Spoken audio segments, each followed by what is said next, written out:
mungkin 5 tahun lagi WC-nya bisa dipanggil. Nur gitu nah.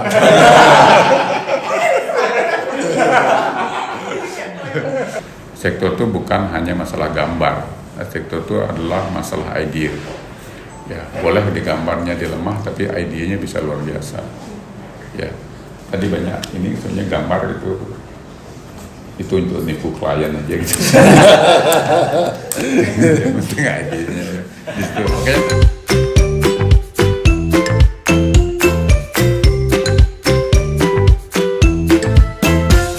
Selamat siang, Bapak, Ibu semuanya. Terima kasih telah menyempatkan waktu pada acara kali ini. Kami dari mahasiswa arsitektur dari kampus Dharma Dewa akan melakukan podcast, ya lebih tepatnya ya bincang-bincang asik lah dengan Bapak sendiri. Untuk ya sebelumnya kami persilahkan perkenalkan diri dan menceritakan bagaimana berdirinya kantor biru ini. Selamat siang Pak Mangdi, Pak Bu Nur, adik-adik atau anak-anak atau cucu-cucu semua. Kayaknya cucu-cucu nih, cucu-cucu semua. Jadi santai aja ya, jangan usah tergang-gang gitu. Jadi oke, kantor kami namanya Arte Arsitek, Arte Architect and Associate, nama kerennya gitu, biar gaya ceritanya. Itu sebenarnya kantor Arte Arsitek gitu kan. Jadi Arte, kebetulan aja dulu sih sebenarnya awal-awalnya nama Arte itu kan sebenarnya nama artinya Art and Engineering gitu. Jadi dengan bayangan bahwa ini tidak akan melekat ke saya, bahwa nanti akan ada generasi-generasi yang baru. Jadi namanya Art and Engineering gitu. Setelah berjalan, orang-orang akhirnya manggilnya Arte ada kaitannya dengan nama ini. Saya baru tahu loh itu singkatan. Ya.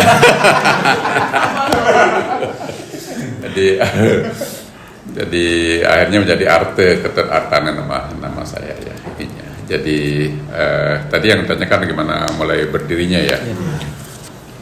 Berdirinya tahun 1997 ya, 96 rasanya ya, 1996. Kita sampai lupa berdirinya resminya berapa gitu karena overlap. 1996, 1997 Oktober kalau nggak salah. Jadi dulu saya gabung dengan Pak Nala sebelumnya di HST. Setelah itu kita pisah, saya dengan beberapa staf, kemudian jadi Arte ini. Jadi Arte makanya kita nyebutnya Art and Engineering. Jadi sekarang banyak orang nyebutnya Arte gitu ya. Itu karena kita sudah punya fondasi gitu ya. Fondasi artinya 97 itu berarti saya udah pengalaman kerja itu mungkin hampir berapa itu 15 tahun mungkin ya.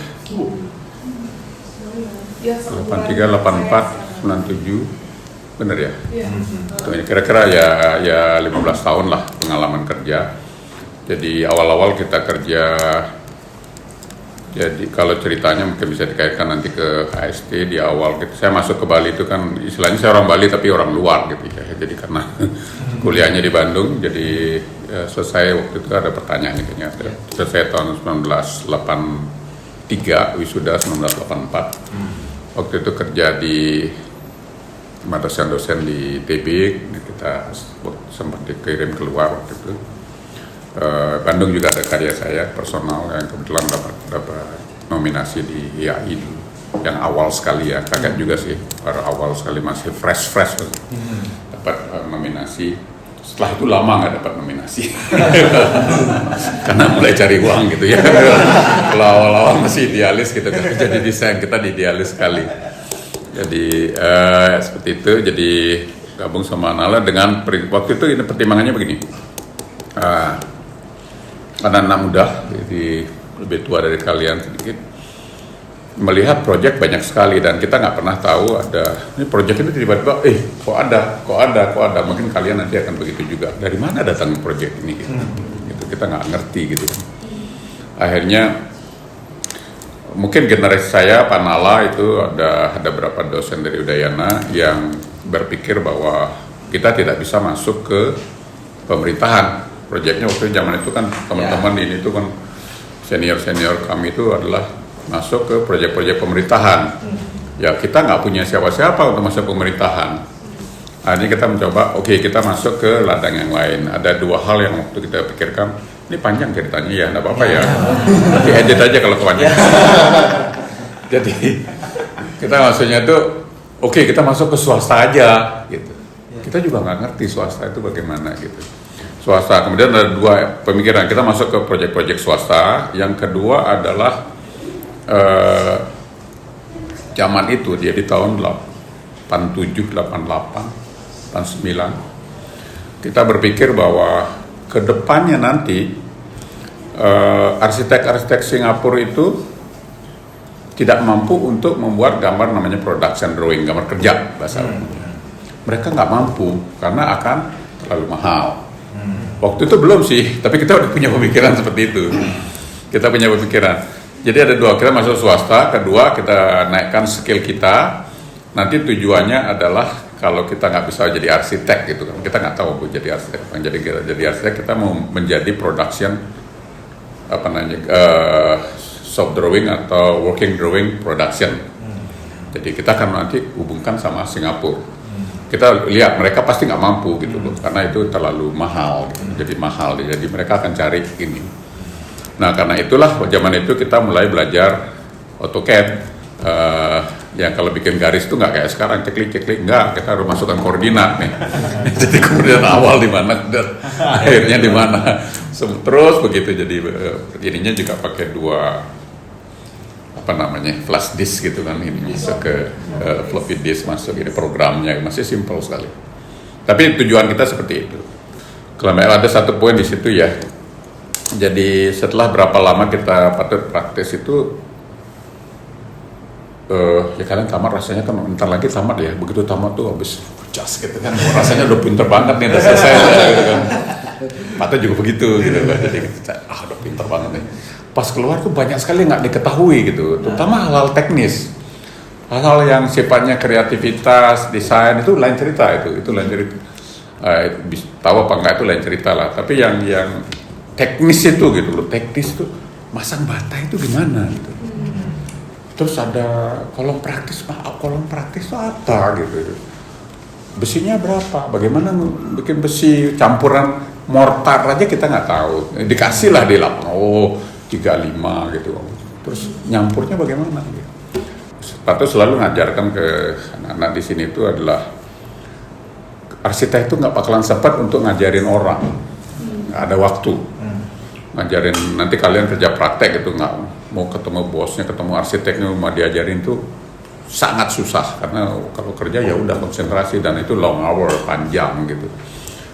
Nah selalu Pak katakan di situ adalah kita mencoba mencuri ilmu. Tapi peran pergaulan itu penting ya Pak Dede? Kalau sangat. Dari awal Pak Dede bilang di Nusa Dua lalu dengan arsitek asing. Sangat penting ya, sangat penting. Jadi kita bekerja dimanapun, salah satunya kita konsentrasi ke arsitektur kan. Arsitektur itu menurut Patut itu ada selalu punya tiga core, ya 3 core. Satu itu desain, ya desain kemampuan tentu saja kita mau jualan gambar, jualan desain, idea gitu kan kita tentang desain. Yang kedua manajemen, ya memanage nanti. Yang ketiga adalah jualan, marketing, mencari klien. Nah, ini penting sekali. Jadi ada 3 item ini yang penting sekali. Itu selalu ceritakan di sini tuh kalau kita harus sadar kalian boleh sakti sekali menggambar gitu, bakatnya luar biasa oleh Nur sama Pak Mangde dikasih A plus gitu, A plus 1000, A plus 2000 itu ya, sampai terkaget-kaget dosen-dosen kalian ini. Belum tentu bisa jualan gitu loh. Ya, belum tentu bisa jualan, nyari project itu belum tentu gitu loh. Nah tadi yang kepikiran tadi balik lagi ke tadi, kenapa kita cari Pak Coace? Karena dia yang bisa buka ini, buka pintu-pintu itu ya kan, seperti itu. Itulah ininya. Kemudian manajemen itu kita harus bisa mengatur di office itu bagaimana, production bagaimana. Di sini juga masih kacau manajemennya sebenarnya, produksinya bagaimana, kemudian bisa mengatur cash flow-nya bagaimana, nanti agar bisa, ini bisa kantor itu bisa nutupin katakanlah berapa bulan, setahun atau berapa gitu. Jadi kita ngatur cash flow-nya. Itu salah satu poin. Jadi 3 hal penting itu yang ini. Kenapa ditekankan di sini? Jadi nanti kalian kalau memang ada yang sukanya bergaul, cuap-cuap, main tiap malam, nggak pernah kuliah gitu kan, pergaulannya besar, pergaulan sama orang asing, pergaulan sama pemerintah, anak pejabat misalnya, atau gimana, jadi ada anak orang partai gitu kan, misalnya, ini bisa jadi orang marketing nanti, jualan gitu kan. Apa sih tantangan yang baru pertama buka biro ini, Pak? Kan seperti yang dijelaskan Bapak tadi itu, ada apa namanya, arsitek-arsitek asing gitu datang ke Bali gitu. Apakah Bapak gak takut tersaingi gitu? Oke. Satu jawab dulu yang terakhir. Apa nggak takut? Jadi gini, kebetulan Pak Tut tuh pertama Pak Tut tuh orang Beleleng. Ya, Orang Beleleng tahu kan apa namanya, Tayungan Nak Den Bukit gitu kan. Tayungan Nak Den Bukit, jadi nggak tahu malu lah gitu kan. Nggak tahu malu, jadi itu pertama. Gitu. Kedua adalah kebetulan di kampusnya Pak Tut di TB itu adalah kita diajarkan untuk percaya diri. Ya. Jadi di sana kan dapat orang-orang pintar gitu. Jadi di sana tuh kita tidak mengatakan Sudi pintar atau Pak Mangdi pintar gitu. Bukan begitu. Istilahnya adalah Sudi itu lebih dulu tahu. Pak Mangdi itu lebih dulu tahu. Jadi kesamaan dengan kalian sama senior-senior, dia nggak pintar, dia lebih dulu tahu. Kalau saya belajar juga, saya akan seperti itu juga. Itu seperti itu adalah culture yang sering kita tidak dikatakan seperti itu, tapi pergaulan kita seperti itu gitu. Artinya kalau kita balik dengan bahasa yang berbeda adalah semua orang itu sama punya kemampuan untuk berkembang apa namanya, ya misalnya kalian saya nggak mungkin jadi kayak Patut atau dari kayak Popo atau kayak ini, enggak, kita bisa itu, kita bisa itu bisa. Nah dari base yang begitu itu ya, kita nggak bisa melihat orang itu orang asing, orang asing lebih hebat dari kita, nggak ada ya. Orang asing itu bodoh ya bodoh aja gitu loh. Itu prinsipnya kalian patut selalu pesankan orang asing itu bodoh aja gitu. Ya bukan berarti kita jadi sombong, itu enggak. Dengan pendekatan seperti kita juga melihat kita kerja sama orang asing. Kalau dilihat lagi secara keseluruhan gitu, akhirnya kan kita yang dieksploitasi. Dia hanya basic aja, gede di kita yang dieksploitasi gitu loh. Padahal kita yang segala macam, mau ketemu Pemda, ketemu ini, kita yang ngurusin dia cuma di belakang layar gitu. Artinya kita mampu kok gitu. Itu penting sekali. Jadi ya kalau kita biasakan begitu, itu menjadi titik pandang kita nggak direndahkan gitu loh. Kita berdiri pada posisi yang sama. Nggak dia ketemu Pak Tur, ketemu Pak Mang gitu. Ya, beliau dosen, kamu calon arsitek gitu. Ya. Nanti dia jadi tetap aja dosen, kamu arsitek. Dia nggak tamat dia. Kan tahu kalian tamat jadi arsitek, dia nanti 10 tahun lagi dosen. Bisa jadi kunjungan ke gitu. Kunjungan ke tempatmu nanti. Gila kan Pak. Oke, itu pertanyaan itu untuk masalah ini ya, mental kita. Jadi semuanya itu harus didengarkan, itu nggak usah minder, nggak usah khawatir. Kalau salah kita bilang salah, jangan ini sini juga anak-anak. Kalau nggak tahu jangan pura-pura tahu, itu aja paling penting.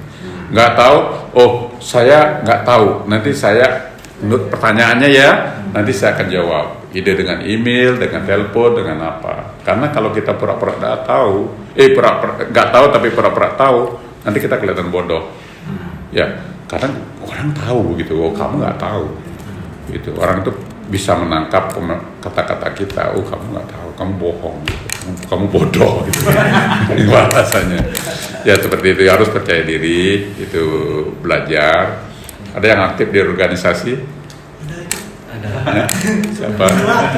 Itu perlu sekali ya, kalian jangan ngapain ngelegay itu. Itu adalah latihan bagus buat kalian, itu belajar organisasi, Kalau baru bisa bantu lah apa gitu, karena itu pelajaran untuk bergaul, pelajaran untuk komunikasi sama orang, apalagi ya nanti presentasi, ketemu saya cari dana, ketemu siapa yang nggak ngerti, ketemu pejabat, itu adalah pelajaran yang bagus. Tantangan banyak sekali di awal-awal. Tentu saja kan tantangan paling besar yang di awal itu adalah finance ya, uang. Ya, kita nggak punya project, kita harus berdiri sendiri. Udah ya zaman itu juga ya Pak udah kerja 15 tahun, sedikit berbeda karena udah punya tabungan gitu ya. Tapi kalau sebelumnya itu kita nggak punya uang, kita minta sama orang tua, malu gitu orang tua. Bukan malu sih, orang tuanya Pak yang keras. Kamu udah tamat nih uang untuk 6 bulan, habis itu terserah gitu kan. Jadi keras orang tuanya. Jadi ya udah kita mencoba survive gitu kan, bisa. Itu pertama uang. Kemudian yang kedua adalah tentu saja tadi hubungan dengan project itu di mana gitu kan. Hubungan. Sekarang lebih gampang ya karena exposure-nya bikin satu desain apa aja gitu kan. Desain apa Balai Bengong, kalian udah bisa posting di mana-mana kan, udah bisa ngomong the best Balai Bengong gitu. Terus teman-temannya suruh review gitu kan, jadi bisa gitu. Dulu kan nggak bisa, ya kita bikin Balai Bengong suruh orang lihat aja nggak bisa gitu. Jadi seperti itu, jadi exposure-nya sekarang lebih cepat, lebih gampang untuk dikenal orang, karena paling susah tuh kan untuk dikenal orang. Kira-kira yang masterpiece yang mana Pak? Prosesnya gimana Pak? Oke, sebenarnya gini. Contoh nih. Gini, ada masa kita di RT ini ada masa apa namanya, ada masa-masanya gitu loh, ada masing-masing masa. Di awal desain, di awal proses RT itu semua pemikiran, semua sketch, semua ide, gambar kerja, basic gambar kerja itu patut yang ngerjain. Sangat centralized gitu kan. Karena apa? Karena waktu itu patut bekerja sangat cepat. Dari ide sampai keluar itu sangat cepat. Tanya anak-anak di sini sangat cepat. Kalau dia kerjakan seminggu patut 15 menit mungkin. Mereka masih pakai dokar gitu, yang kereta cepat yang itu. Ya, kemarin waktu tinggal ada yang gini gambar udah selesai belum Pak? Yang ini gambar selesai. Tinggal 10 hari nggak ada progres di kantor. Jadi ya seperti itu, kita harus belajar bekerja cepat. Itu kemudian awal-awal seperti itu, kemudian ada transisi, ada mix antara ini. Yang ketiga itu adalah ini tahap mungkin 10 tahun terakhir mungkin ya, tahap namanya transfer knowledge. Ya, jadi kalau kita baca di kaidah architecture di IAI itu kan ada bahwa arsitek itu harus metode pembelajaran dulu. Metode pembelajaran. Gini, ya Pak Magdi pasti tahu. Metode belajar itu ada 2 hal yang paling besar ya. Satu, kasih tahu mereka, ini bikin buku begini gitu kan, bikin buku ini begini gitu kan. Jadi udah nih kamu ikutin aja nih Bapak, yang tadi itu, yang sebelum periode sekarang, penengah itu kan. Jadi lebih kepada udah kasih tahu aja deh, gini caranya loh, pakai baju itu begini gitu. Jadi seperti itu. Nah, yang lebih sulit itu adalah memberikan pemikiran-pemikiran awal sehingga yang diajarin itu berpikir gitu. Jadi tidak hanya begitu toh gitu kan. Ngidupin lampu ceklek itu aja gitu kan. Jadi sederhana ininya, transfer one way gitu. Tapi yang sekarang, tahap yang sekarang ini adalah ya mungkin 7-10 tahun terakhir ini kita selalu mengatakan ini adiknya lah begini ya gitu, karena begini kembangkan, ada sketch-sketchnya kadang-kadang ini begini kasar sekali, kembangkan gitu, dari sana kembangkan. Jadi dari sana anak-anak bisa berpikir untuk berkembang menuju ke sana gitu, menuju nanti hasil. Nanti di belakang kita fine tuning jelek gitu, kita fine tuning. At the end mungkin yang terpakai itu tetap idenya Pak Tut. Tapi di sini proses ini dialami oleh semua staff ini gitu. Prosesnya ini dialamin gitu. Dia nanti mereka ngomong disuruh gini, akhirnya dia juga gitu kan. Capek kita akhirnya dia juga gitu. Itu adalah proses ini. Tapi mereka nggak sadar bahwa mereka sedang diajarkan untuk berpikir. Kita bilangnya berpikir. Kalau nggak berpikir gampang kan. Bener bilang gini aja nih gitu kan. Ya bu, lu saya bu ya. Jadi seperti itu dua hal pokok itu. Jadi kita berubah ke mengajarkan anak-anak berpikir, karena kita selalu mengatakan kalian nanti keluar dari sini bisa masuk kemana-kemana gitu. Nah nanti setelah keluar baru mereka sadar gitu. Ternyata saya jauh sekali gitu loh. Sekarang saya sudah jauh sekali gitu. Jadi udah ini tiba-tiba jadi bos gitu. Tiba-tiba di mana gitu kan, hal seperti itu. Jadi kita sekarang kan gampang, kita pakai SketchUp ya. SketchUp. Ada satu sebelum kita presentasi itu adalah ada hal yang kita ini 3D kita. Ya ini lobbynya. Jadi yang Atta kemarin ini kalau lihat itu sketch mana dia yang berteras mana? Bukan. Malah nggak dipasang ya. Pasang ya, ada teras gitu. Jadi ini terasnya kelihatan ini begini. Diceritakan aja, dikembangkan oleh anak-anak di terasnya masuk ke sini. Kemudian idenya adalah ini kebetulan tanahnya itu bisa lihat laut gitu di Sidemen. Tapi kalau berdiri di sana itu bisa lihat laut. Jadi baru masuk dari sana, masuk ke lobby. Di lobby itu kita ini setelah lobby kita turunkan 5 meter. Dari lobby itu orang udah bisa lihat laut. Dari kami itu selalu mengatakan kita ini jualan mimpi.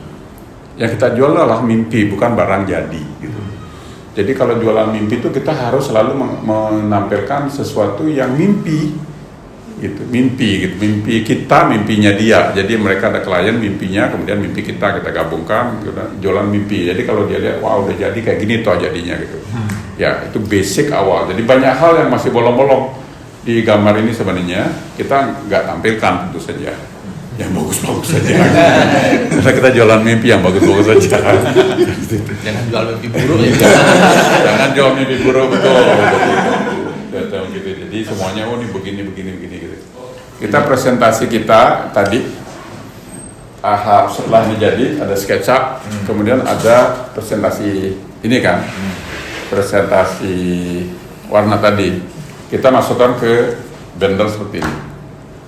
Jadi ini kita karena ini wellness, jadi ada tempat yoga, tempat health healing gitu, ada villa-villa kecil ininya semuanya proyeknya, tapi nggak ini teman kita dia dari awal sudah memberikan direction, dia pengen proyeknya itu punya misalnya Pancamahabhuta, 5 element sih ngomongnya, 5 element ya, terus tadinya dia mikirnya kan 5 element yang Chinese punya, dia bilang Bali aja pakai ya gitu.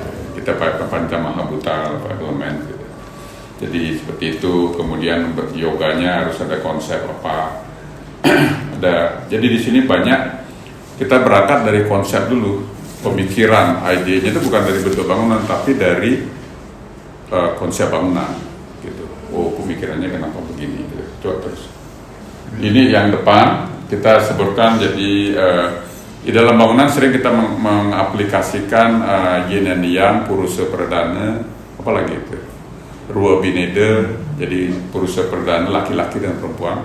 Kita sering aplikasikan karena itu sebenarnya itu elemen konsep yang sangat sederhana ya, tapi di banyak bangunan kita di Bali atau Banten kamu lihat deh Daksina gitu ya, Daksina aja kamu lihat itu Jati ya, benar ya Pejati ya. Di rumahku dikuasai. Pejati itu kalau lihat unsurnya di situ adalah selalu unsur laki dan perempuan. Ya, itu hampir semua Banten kita tuh adalah unsurnya laki dan perempuan, laki dan perempuan. Itu kalau kita nanti iseng-iseng ke Jawa ada orang bikin sajen, nanti tanya mana unsur laki-laki, mana unsur perempuan, mereka bisa jelaskan. Sering kita karena terima nak muluk itu gitu, kita sering melupakannya gitu ya, melupakan unsur laki-laki. Jadi seperti itu. Ini masuk ke bangunan ini entrance-nya. Di sini ada unsur laki-laki yang depan ini kita sebut sebagai laki-laki, pintu laki-laki. Jadi sebenarnya lebih powerful dari ini, lebih jantan laki-laki, berotot gitu gate-nya ini ya. ada pintu kain daunnya besar berat gitu, kemudian ada penik-penik sedikit gitu. Jadi masuk ke sini, ini adalah unsur laki-laki. Kita masuk nggak kelihatan apa-apa, ini ada terawang-terawang aja nih. Kita menyebutnya ya kayak kalau cewek itu, kalau kita, ini bahasa kita ya, yang perempuan maaf, tutup telinga. Jadi kalau lihat cewek, kalau lihat aja tuh foto porno di HPmu itu, kalau lihat cewek udah telanjang, gitu aja. Coba kalau dia masih pakai daster, pakai gelekan, ih mana sih ya? Tuh, atau pakai baju apa namanya, terang-terang apa? Ya. Jadi pakai mesin nerawang-nawang itu adalah bagaimana kita meng-create keingintahuan gitu loh sebenarnya. Kalau udah terbuka semua, arsitektur kita sebenarnya seperti itu. Mungkin salah ya. Jadi arsitektur kita banyak, kita kalau dalam ajarannya kita mengatakan unfolding space. Jadi ruang itu tidak kelihatan semua. Jadi kalau masuk puri itu kita nggak tahu di dalamnya ada apa ya. Ini ada ruangan kecil di depan itu. Apa sih, kayak nggak ada apa-apa gitu. Kalau orang masuk puri, kalau turis masuk puri, ini istana ya, kok kecil banget gitu. Kalau dia udah masuk, kok nggak selesai gitu kan. Ya bayangkan belah batu itu 4 hektar purinya. Jadi bayangkan itu sama dengan hotel bintang 5 itu. Jadi kemudian jadi itu nanti penting sekali. Makanya nanti biaya relatif gitu. Karena kalau kita dia jualannya, saya mau jualan 2 juta gitu ya. Nah kita nggak bisa berbicara sederhana. Di situ ada banyak lipstiknya, banyak suasananya, besaran ruangan lebih gede. Jadi itu yang mempengaruhi gitu. Kalau dia jualan 500 atau 250, ya udah budget hotel. Kita bekerja berdasarkan budget itu. Jadi pada saat keluar kalau kita nggak masuk, ininya kita review lagi ke belakang. Itu ada villa di Sanur, renovasi Pak. Renovasi kita buatkan setelah karyanya Pak tetap direnovasi, buatkan renovasinya 6,7. Dia lihat oke, udah 6,7. Kemudian datang dia, wah Pastor ini ganti, melonjak jadi 11 miliar. Sudah kenal, Pastor kemahalan. Ya udah, makanya jangan ke lapangan. Setiap dia ke lapangan naik harganya gitu. Ya, tiap naik dia ke lapangan. Akhirnya kita kalau di mengirit budget itu namanya value engineering. Tapi bahwa kalau kita berbicara arsitektur yang murah itu kita selalu berusaha sangat efisien. Sangat efisien. Jadi dari desain, dari apa kita hampir tidak punya waste of space. Jadi kadang-kadang orang mencari tampak gitu kan. Tampaknya gini, wah bagus tambah ini, akhirnya dalamnya tuh kosong-kosong nggak jelas gitu ya. Ini jadi kamar misalnya di mana tamu ada. Di sini kan kalau dalam bisnis hotel itu kadang lobby itu kan nggak making money. Ngapain kita bikin yang besar-besar kayak di Nusa Dua itu, ya itu wasting money gitu. Oke lah kalau di sana oke. Tapi prinsipnya Pak, kadang-kadang lobby ya kecil aja, karena cuma ada 2 orang, 4 orang gitu masuk check-in keluar. Jadi prinsip-prinsip seperti itu. Kemudian kita mencoba mengefektifkan material-material istilahnya gini. Kalau nggak kelihatan ya nggak usah dikasih pepalihan gitu loh. Kadang-kadang kan kalau di kampus kita semua tampak kelihatan kayak. Padahal kalau kenyataannya kan enggak. Sebelahnya ternyata ada gudang gitu. Pasangan bata bali semua gitu kan. Pusing orangnya. Dan disitu efektivitas kita memakai bahan yang harus disentuh bagaimana, bahan yang bisa dilihat bagaimana. Kalau disentuh, kalau cuma dilihat jauh, kita bisa pakai bahan yang palsu misalnya, karena kelihatan dari jauh aja gitu. Ya, mungkin lanjut ke pertanyaan terakhir. Udah terakhir ya? Ayo. Ya, silakan. Kan Indonesia baru selesai nih pandemi COVID-nya. Ya. Apakah ada perubahan metode desain itu sebelum sama sesudah COVID itu? Sebenarnya nggak ada. Dulu waktu zaman COVID kita mengantisipasi, nanti semuanya pakai switch lampu nggak disentuh gitu kan, pakai otomatis. Ya memang sudah ada sih yang otomatis begitu.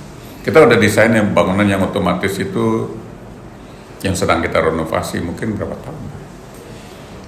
15 tahun yang lalu ya 15 tahun yang lalu udah otomatis. Sistem udah otomatis, orang masuk ruangan AC hidup, lampu hidup, begitu orang pergi lampunya mati. Ya gaya sih. Ternyata nggak bisa dipakai. Bukan nggak bisa pakai, yang punya pusing. Lampu itu kan banyak, kayak itu AC itu untuk lampu itu tuh. Gimana nih lampu nih? Terus kalau hidupin lampu juga nggak seterang ini, gimana nerangnya? Akhirnya semua sistem kita hapus. Kita nggak siap tuh.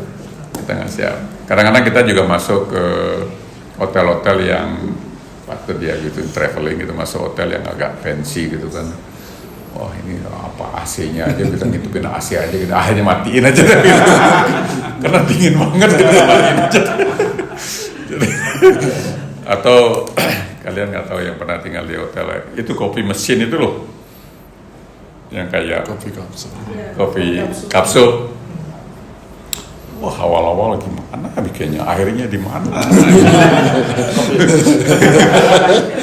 Kapsul nih gimana? Kita bolongin dulu nggak bisa masuk.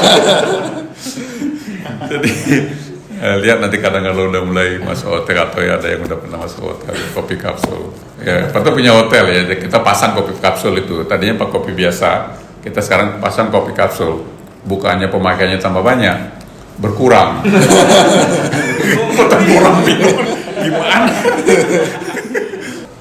Secara umum sih nggak ada. Perubahan yang ada adalah setelah 2 tahun berhenti proyek, tiba-tiba semua orang bikin sesuatu, proyek booming. Ya kita sebenarnya membatasi proyek itu setahun itu kira-kira 3-4 proyek gitu ya, karena terusan ya Pak biar sempat ngajarin itu. Kalau mau targetnya adalah setoran gitu, kita akan ambil banyak, dulu bisa ambil proyek 10-17 proyek gitu ya, zaman dulu masih muda. Sekarang udah sedikit biar bisa, kita banyak sekali diskus di sini. Pak seharian duduk di sini sama anak, oke siapa yang anak ini, kita cerita sampai mereka ngeluh gitu. Pak, kapan saya kerjaan? Jajah ngobrol aja gitu. Kapan kerjanya? Udah ngobrol seharian, deadline tetap aja nggak mau kerjanya. Tapi itu adalah proses transfer ini ilmu. Jadi saya patut belajar dari mereka belajar dari Pak. Itu aja sih yang baru sekarang. Jadi yang berubah itu kemudian pendekatan apa-apa nggak ada. Desain juga nggak ada. Gitu. Dulu kita menghayal aja, oh nanti desainnya akan begini, nggak ada yang disentuh. Ya WC misalnya kita pakai WC Jepang gitu kan, misalnya orang datang udah buka sendiri gitu, giniin aja langsung dia nyiram sendiri kan ada. Jepang tuh WC-nya luar biasa ya. Mungkin 5 tahun lagi WC-nya bisa dipanggil. Nur gitu datang.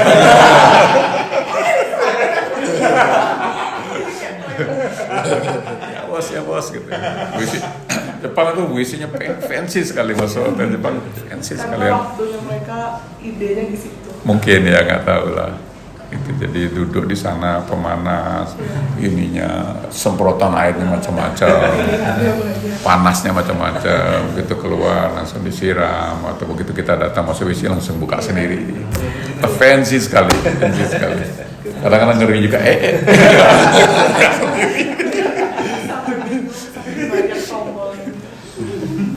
Nanti kamu lihat nanti 20 tahun lagi, yang paling pintar di kampusmu itu jadinya dosen.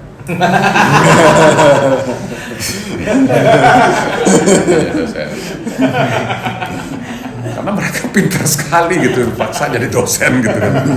Yang nggak setengah-setengah ini akan bisa karena mereka, saya nggak bisa apa-apa ya gitu, mau jadi dosen nggak terima gitu kan. Akhirnya kerja keras, kalau orang mau kerja keras dia akan berhasil.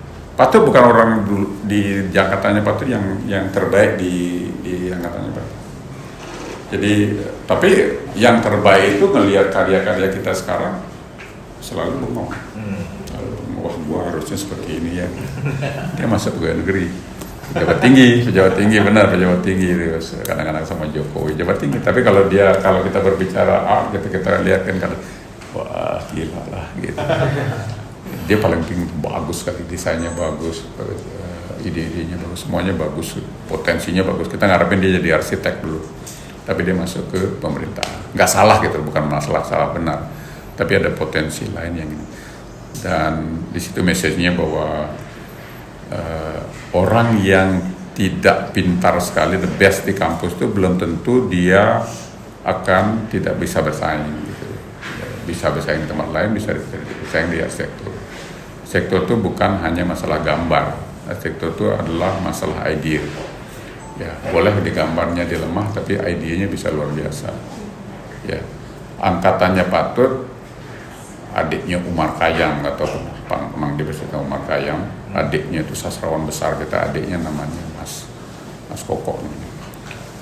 Nggak lulus sekolah arsitektur karena nggak bisa gambar. Tapi pada saat tugas akhir, cuman dia kayaknya yang dapat. Kan nggak ada cum laude di arsitektur, nggak ada ya, nggak halal itu cum laude. Jadi adanya A+ gitu loh. Karena idenya luar biasa. Idenya dia sangat luar biasa. Dia membuat bangunan terapung. Zaman itu belum ada, Maldives itu belum ada bangunan terapung. Bagaimana sistemnya, bagaimana listriknya, bangunan terapung di Irian, di Serui kalau nggak salah. Jadi yang bangunan terapung. Idenya dia adalah Indonesia ini salah, pemerintah salah. Orang Bajo itu yang hidupnya di atas laut, bikin tiang-tiang itu dipindahkan ke daratan. Dia enggak, mereka orang laut, jadi harus tetap di dalam laut. Masalahnya yang dipecahkan, bukan seenaknya aja gitu loh, kayak gubernur kita nggak boleh naik gunung gitu. Itu kan nggak memecahkan masalah, bikin masalah baru gitu. Gampang-gampang aja gitu, nggak boleh sewakan motor gitu. Ya itu alumni ITB juga tuh. Orang Beleleng juga gitu. Satu kawitan. Ya itu belum tentu gitu. Kita punya ide. Le Corbusier nggak bisa gambar. Dulu Jaya Ibrahim, interior designer terkenal sekali zaman dulu. Udah meninggal bunuh diri. Nggak bisa gambar di interior design. Buatkan kursi yang ada rotan-rotan begini aja gitu. Digambar sama anak buahnya gini. Bukan, nggak ada gitu.